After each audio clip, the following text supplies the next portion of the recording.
Olá, bom dia! O Sergipe Rural está no ar. Confira os destaques desta edição. A vida em comunidade. Nossos repórteres viajaram a 2 municípios sergipanos para conhecer a rotina de quem mora e produz em áreas de assentamento rural do estado. Combate à raiva animal. Vamos mostrar o trabalho dos profissionais da Endagro responsáveis pelo controle e monitoramento dos morcegos hematófagos, que, se contaminados, pode transmitir a doença para os rebanhos. Mostra educacional. Evento realizado pela Prefeitura de Indiaroba traz a prestação de contas das escolas municipais no desenvolvimento de projetos na área da agricultura. E ainda, em entrevista à repórter Patrícia Dantas, o secretário de Estado da Agricultura, Esmeraldo Leal, faz um balanço das ações desenvolvidas em 2017. Essas são as nossas manchetes. Então fique com a gente, porque o Sergipe Rural já está no ar.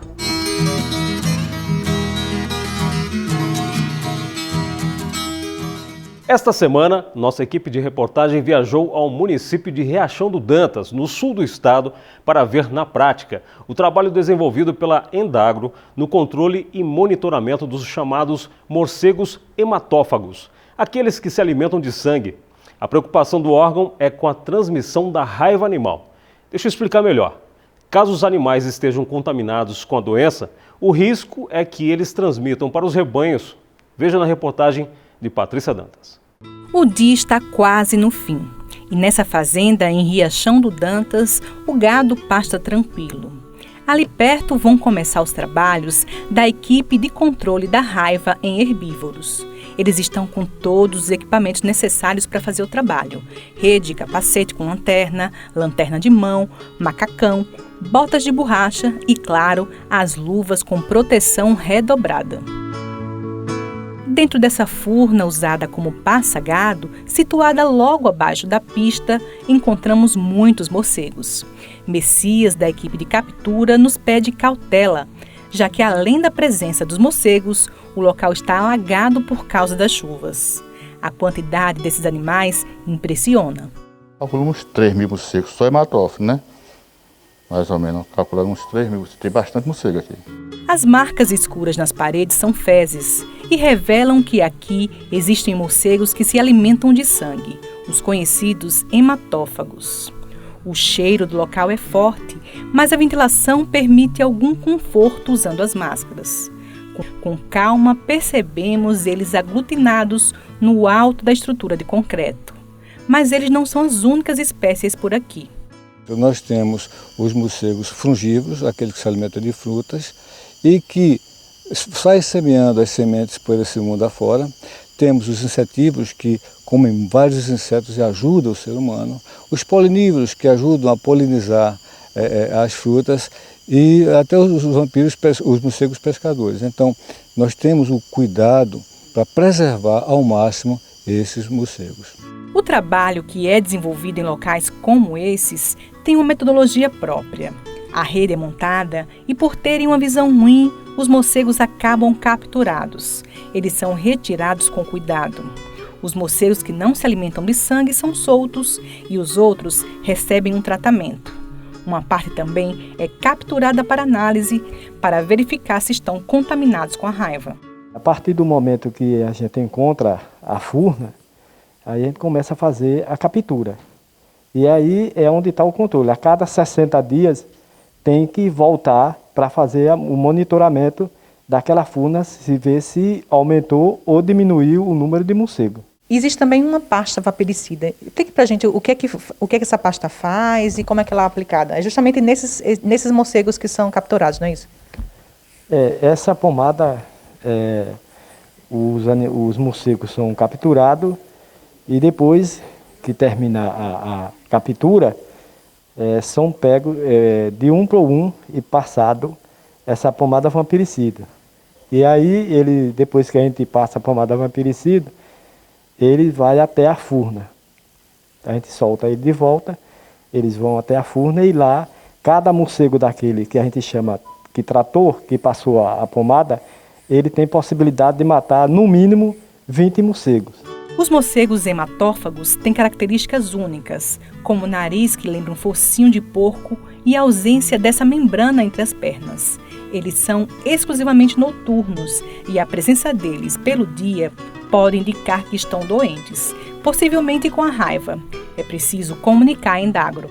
Primeiro, a raiva não perdoa, mata. Esse é o ditado principal, porque quando o animal está raivoso, não existe tratamento e ele vai chegar a óbito. Então, como vai chegar a óbito, não adianta fazer nada. Está com raiva, ele vai chegar a óbito, esse vai de um período de 3, podendo chegar até 21 dias, mas a média normalmente é de 7 a 12 dias. O trabalho começou no início da noite e muitas vezes vara a madrugada, mas é de extrema importância para a saúde dos animais de produção e também para a saúde do homem.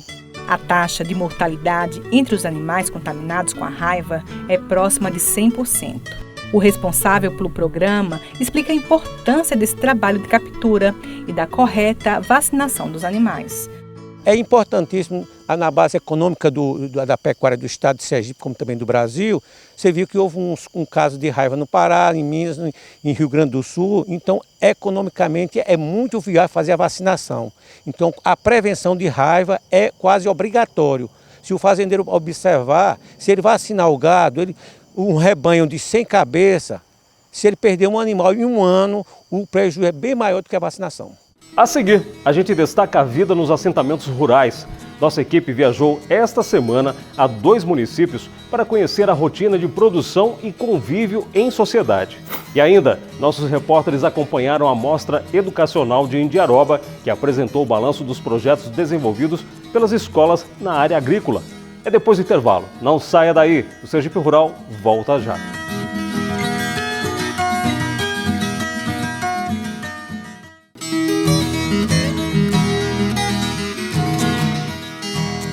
E já estamos de volta. E olha, nossa equipe de reportagem viajou esta semana aos municípios de São Cristóvão e Simão Dias para conhecer a rotina de trabalho e convívio social das pessoas que vivem nos assentamentos rurais.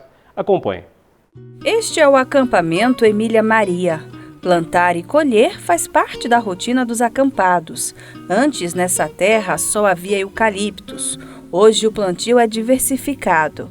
As 250 famílias que vivem aqui tiram o sustento do que brota na terra. Seu Amintas é ex-pedreiro e antes morava na zona norte da capital sergipana. Largou o ofício e a vida na cidade.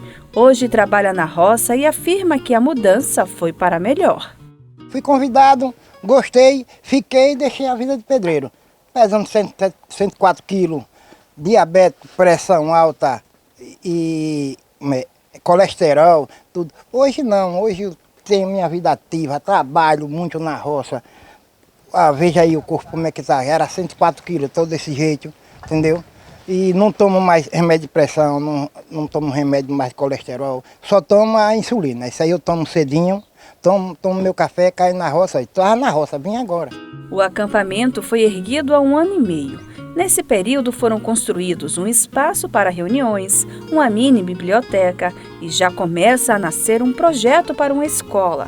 A energia ainda não chegou por aqui. A água vem dos poços artesianos.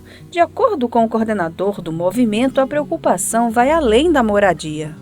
A gente se preocupa com a educação nas nossas bases, né? Justamente para alfabetizar as pessoas que não são alfabetizadas, os idosos, algumas pessoas que não são alfabetizadas, e ajudar também as crianças, porque a gente aqui na região vê que o ensino é um pouco defasado, as crianças demoram muito a aprender a ler, não tem um acompanhamento adequado na escola. E a gente está com um projeto agora, juntamente com a UFES, para tentar dar uma melhoria na educação dessa juventude que está aqui, né? A vida de um acampado é incerta. A qualquer momento, eles podem ser retirados do local por mandados de reintegração de posse. O propósito é a gente chegar até a conquista, né? A gente já teve um liminar de despejo, só que, porém, a gente já conseguiu tirar da comarca aqui de São Cristóvão, mudou para a instância federal, primeira instância, né? E a gente está aí nesse dilema com o governo para tentar a gente chegar até a conquista, né? Que a gente só é nossa mesmo quando o governo desapropria e divide nas mãos das famílias. Mas a gente sabe que o momento não está fácil, o momento está difícil e o papel da gente aqui é resistir na produção, né? Acho que o principal papel da gente aqui é produzir cada dia mais. Ser um acampado é pertencer a um grupo, ocupar terras e lutar pelo direito delas. Quando o direito é conquistado, o grupo se estabelece e se compromete a morar e cuidar das terras, utilizando exclusivamente a mão de obra familiar. Aí o acampamento vira coisa do passado e nasce o assentamento. Com a transição de acampamento para assentamento, chega o desenvolvimento. São ruas asfaltadas, energia e água encanada. Moro num assentamento há aproximadamente 15 anos e nosso assentamento vai completar 20 anos. E ele se evolui a cada tempo, porque todos os familiares trabalham com agricultura, quase todos eles têm o maquinário para a evolução da agricultura, temos saneamento básico, temos escola, a clínica, temos lazer, as ruas são praticamente todas calçadas, temos água encanada. Médicos, temos 2 médicas já formadas na nossa comunidade e mais outras fazem algumas especializações. Temos energia elétrica, então praticamente somos um mínimo município, bastante evoluído. Este assentamento é o 8 de outubro. Nasceu como acampamento em 1998. Quem vivenciou toda a luta e testemunhou toda a transição foi o seu Raimundo. Quando a gente chegou aqui, isso aqui era tudo mato, que a gente veio aqui negociar com os donos para vir acampar aqui dentro. Fizemos as negociadas e começamos a cadastrar o povo e fazer o trabalho, fazendo as coisas com muito cuidado, mas o acampamento era longe daqui. Começamos o trabalho e foi continuando junto com o movimento e trabalhando muito para fazer roça, já pensando nas roças, pensando em tudo, que hoje está o progresso que está aí. São 81 famílias que produzem anualmente 900 toneladas de abóboras e mais de 7.000 toneladas de milho. Toda a produção já tem destino certo. Esse milho vai para o estado de Alagoas, Pernambuco e Bahia. E também houve uma grande produção de abóbora, cerca de 60 caminhões de abóbora, onde é consumido no mercado, tanto da região sul como no Nordeste. Vai para o Rio de Janeiro, Bahia, vai para Pernambuco, Alagoas. Toda essa produção ela é destinada aos estados, tanto do Sul como do Nordeste. Sem o medo da desapropriação, os barracos deram lugar às belas casas. Tem praça, tem igreja, escola e unidade de saúde. Essa realidade é o sonho de quem ainda vive os dias de acampamento. O futuro é que os homens liberem essa terra para a gente plantar definitivamente, entendeu? Sem medo, sem estar aqui meio acuado, entendeu? Só isso que eu espero dos homens, que tenha, olhe para essa terra. Eu acho que é um passo que a gente cria mais afinidade com o povo, é nesse processo. A gente sente a dor do outro, a gente come um feijão com farinha quando não tem, uma carne, a gente passa pela necessidade, é muito importante para a luta futura.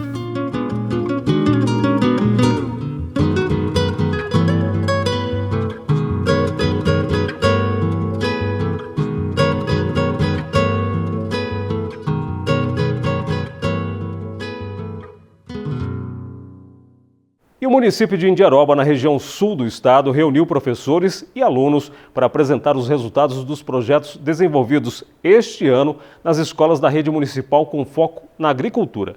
Veja. Foi no gingado da capoeira e no esforço do tatame que a primeira mostra educacional de Indiaroba foi aberta. O município conta com 22 escolas públicas municipais, com alunos do ensino infantil ao fundamental. Aqui estão todas reunidas para mostrar o que foi trabalhado durante todo o ano letivo de 2017. A primeira mostra educacional de Indiaroba traz a representação do que foi produzido em 19 escolas rurais e 3 escolas urbanas. Estão aqui os programas Novo Mais Educação, o programa Escola Sustentável, o programa Saúde na Escola, a EJA, Educação para Jovens e Adultos, e o atendimento educacional especializado. Também inserimos o projeto Aula Digital, que é uma inovação para a educação do nosso município. Das 22 escolas do município, 19 estão localizadas nas áreas rurais. Por isso, alguns projetos são focados na agricultura, com foco na prática do plantar e colher. Nós encontramos uma terra infértil e orientamos os alunos que, para corrigir essa terra, tinha necessidade de utilizar um adubo orgânico. E a gente utilizou o esterco de gado. Deixamos a terra armazenada em um recipiente por 45 dias para que ela curtisse e chegasse ao ponto, e iniciamos o plantio dessas hortaliças. Também mostramos a necessidade desse projeto, dessa horta sustentável, que eles podem ser desenvolvidos nas casas dos alunos, dos próprios alunos, tá certo? Ensinamos também o controle de pragas, sem o uso de agrotóxicos, porque prejudica a saúde. Então toda a horta foi orgânica, não teve adubo químico, não teve nada, foram todas orgânicas. Esse projeto da Escola Sustentável é um projeto que nós trabalhamos durante o ano todo. E o aluno ia uma vez por semana na horta conhecer a aplicabilidade da terra, do adubo. Eles aprenderam a plantar, a colher. Nós lá plantamos alface, cebola, coentro, plantamos outros tipos também de hortaliças. Além disso, também ervas medicinais nessa horta. E não ia os mesmos alunos, sempre de turmas diferentes, todos envolvidos e engajados durante o ano todo. Foi um projeto bastante aproveitoso e com certeza no próximo ano, 2018, estamos dando continuidade a esse projeto. Na mostra tem trabalhos desenvolvidos em sala de aula, história local, além de sabores com receitas da região e artesanato. O momento é de apresentar resultados e também de comemorar a aprovação.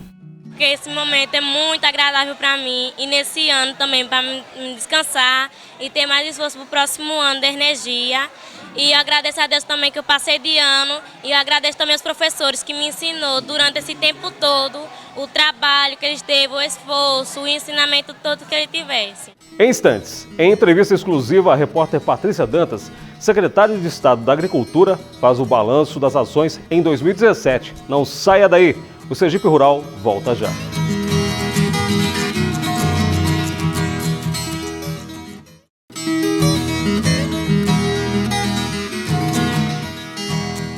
E já estamos de volta. E agora a gente destaca as notícias da meteorologia. Como será que vai ficar o clima na primeira semana de 2018? Confira no mapa a previsão do tempo. De acordo com o Centro de Meteorologia de Sergipe, o tempo fica parcialmente nublado no sábado e no domingo em todo o estado. Na segunda e na terça, o sol aparece entre nuvens, com possibilidade de chuva passageira no agreste e no litoral. Já no sertão do estado, o tempo segue firme, sem previsão de chuva. Na quarta, quinta e sexta, o tempo volta a ficar abafado com a chegada de uma nova massa de ar quente. A temperatura durante a semana deve variar entre 24 e 37 graus. No município de Boquim, a temperatura deve chegar aos 33 graus, 35 em Pirambu e 36 graus em Poço Verde. E a última edição do Sergipe Rural em 2017 já está quase no fim. Mas antes, a gente exibe a entrevista exclusiva do secretário de Estado da Agricultura, a repórter Patrícia Dantas. Durante o bate-papo, Esmeraldo Leal falou das ações desenvolvidas pela pasta este ano. Confira. –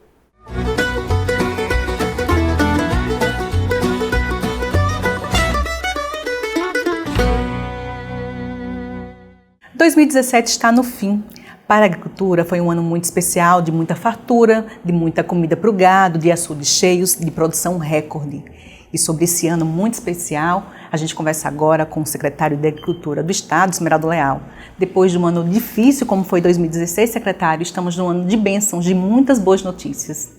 Pois é, de fato, nós iniciamos o ano de 2017 com muita preocupação, ainda sofrendo as consequências de um ano de extrema seca, que foi o ano de 2016, com pouca comida para o gado, com barragens e áreas de irrigação com problemas inclusive de abastecimento humano, mas felizmente a chuva chegou no período correto encher os reservatórios, conseguiu viabilizar a produção e também a alimentação para os animais. Então foi um ano muito difícil inicialmente, mas acabou dando muito certo, graças a chuvas que tivemos com fartura esse ano, graças ao esforço do governo do estado, mesmo com a crise, muito investimento para o campo, graças aos nossos parceiros, desde a esfera federal aos municípios, todos eles ajudaram, e é lógico também, principalmente aos nossos produtores. Então todo mundo junto acabou ajudando bastante para que o estado chamasse a atenção, inclusive fazendo referência e comparando com outros estados do Nordeste, chamasse a atenção pela sua produção e pela sua produtividade recorde. Então, um ano muito bom para o estado de Sergipe e, claro, a gente agradece a todos esses parceiros por esses números. Vamos falar justamente sobre esses números. A gente tem um número muito interessante de horas máquinas, distribuição de sementes, de barragens. Fala um pouquinho sobre esse cenário, um pouquinho antes das chuvas, que ajudaram com que o produtor pudesse estar melhor, ter essa produção recorde, secretário. Com o risco iminente de termos mais um ano de seca, foi assim que nós iniciamos o ano de 2017, o governo do estado criou um grupo de trabalho envolvendo várias secretarias, várias empresas, é o caso da Secretaria de Inclusão, a Secretaria de Meio Ambiente, a DESO, a Defesa Civil, a Secretaria de Agricultura e suas empresas, dentre elas a Cohidros e a Indagro, para pensarmos as estratégias do ano justamente para combater a seca. Felizmente choveu, mas além da chuva, muitas ações foram desenvolvidas. Por exemplo, a limpeza de algumas barragens, foram 12 médias barragens limpas pela Cohidro, a melhoria da infraestrutura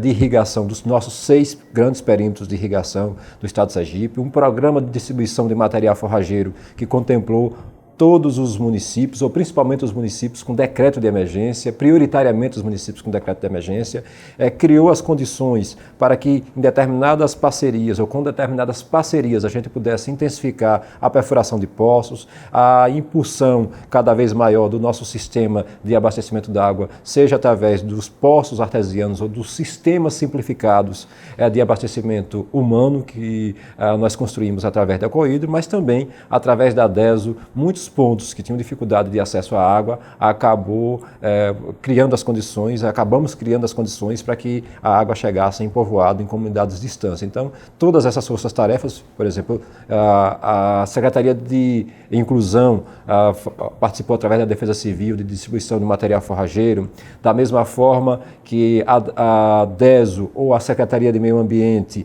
acabou nos ajudando com o programa Água Doce, ou seja, essas medidas ajudaram demais a termos um ano de 2017 bem diferente do ano de 2016, com um recorde de produção e com um clima completamente diferente no campo, um entusiasmo cada vez maior por parte nossa e parte dos produtores do estado de Sergipe. Secretário, falando de animais, vamos falar assim, sobre os números também da questão da vacinação, da questão também das festas de leite, de produção leiteira. A gente também tem bons resultados nesse ano de 2007, né? Tivemos bons resultados. Pois é, a agricultura acaba chamando mais atenção, até porque o impacto é muito mais direto. Nós tivemos, no ano de 2016, em alguns momentos, pico de até R$16 o quilo de feijão, só para usar como exemplo. Nós estamos agora com preço de R$2,50, R$3. Então esse impacto, é lógico que ele é muito direto e as famílias já absorvem automaticamente na redução da cesta básica. Mas além desses itens mais comuns da cesta básica relacionada a grãos, por exemplo, é muito comum também o impacto disso na pecuária, a questão da carne e principalmente a questão do leite. Como nós tivemos um ano com muita ração animal, desde as rações distribuídas pelo governo do estado, mas também em função de um bom inverno, nós tivemos muita produção desde o capim, que é muito comum no campo e para a pecuária, mas também na produção do material forrageiro. Isso possibilitou nós termos também um avanço significativo na produção de leite, por exemplo. Nós temos hoje mais de 600 mil litros de leite na nossa principal bacia leiteira, que é o Alto Sertão Sergipano. Então, os frutos positivos não foi só para a agricultura, foi também para a pecuária. A de leite eu destaquei, mas nós melhoramos significativamente a produção de carne e, inclusive, é motivo de orgulho para o estado de Sergipe nós termos uma boa genética, tanto dos animais de grande porte, mas também dos caprinos, dos ovinos, dos suínos. Então, Sergipe consegue diversificar bastante na agricultura cultura e, claro, produzir muito bem, mas essa diversificação também é comum na pecuária. Né? Em praticamente todos os rebanhos, Sergipe tem, além de um número significativo, proporcionalmente, inclusive, maior que muitos estados do Brasil, mas principalmente na genética também. Ou seja, nós temos boa qualidade na agricultura e boa qualidade na pecuária. Que outras notícias a gente tem realmente para o próximo ano? Olha, a gente entra com muita expectativa para o ano de 2018. Primeiro, nós tivemos uma safra recorde. Eu chamo a atenção, por exemplo, para o arroz, chamo a atenção para o feijão, chamo a atenção para o milho. Nós deveremos ultrapassar, está sendo finalizado pelo IBGE os números com relação ao ano de 2017, mas deveremos ter safra recorde de milho, passar das 800 mil toneladas, um recorde histórico. Nós deveremos ter, apesar de nós termos no período de colheita problemas com excesso de chuvas para o feijão, para a colheita do feijão, mas já os sinais demonstram, como eu disse, os números estão sendo fechados para um recorde na produção de feijão. O arroz tem nos últimos anos dado bons sinais. Eu falei do leite, que tem aumentado cada vez mais a capacidade produtiva, principalmente no Alto Sertão Sergipano. Então, os números foram muito positivos com relação ao ano 2017 e sinalizam para um ano ainda melhor no ano de 2018. A meteorologia dá sinais de que nós passamos a fase de seca. O ano de 2018 já é a continuidade de uma nova sequência de boas chuvas, de bons invernos. Então a perspectiva é muito boa para o ano com relação ao inverno. E é lógico, nós temos que consolidar as ações do Estado de Sergipe. Secretário, muito obrigado pela entrevista e que a gente possa continuar sendo parceiro da Secretaria para mostrar as boas notícias do campo. É com você no estúdio, Marcelo. E o Sergipe Rural de hoje termina aqui, mas você pode ajudar na produção do próximo programa. É só enviar e-mail para sergiperural@aperip.se.gov.br ou através do WhatsApp do programa. Anote aí o número 99894-6691. Obrigado por sua companhia em 2017 e que em 2018, que já bate a porta, a gente possa estar novamente juntos. Feliz Ano Novo para você!